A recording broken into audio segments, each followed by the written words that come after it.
একটা মেয়ের যখন বিয়ে হয়ে যায় তখন তার নিজের জন্য আর কোনো কিছু করার থাকে না। নিজের ভালো খারাপ ভাবার আর সময় থাকে না তার।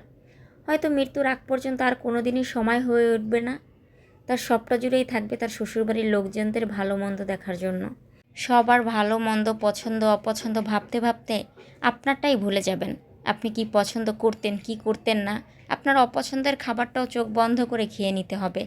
কারণ আপনি বৌমা, আপনি না বলতে পারবেন না। কারণ বৌমারা তো না বলতে নেই। বৌমাদের ক্লান্তি হয় না, কষ্ট হয় না, দুঃখ হয় না, কিচ্ছু হয় না।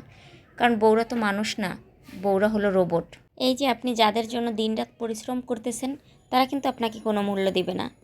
আজকে আপনি তাদের সব থেকে ভালো বৌমা, কাল কিন্তু আপনার খারাপ বৌমা হয়ে যাবেন যদি তাদের হ্যাঁতে হ্যাঁ না বলেন নাতে না বলেন। এরকম কেন আমি বুঝি না।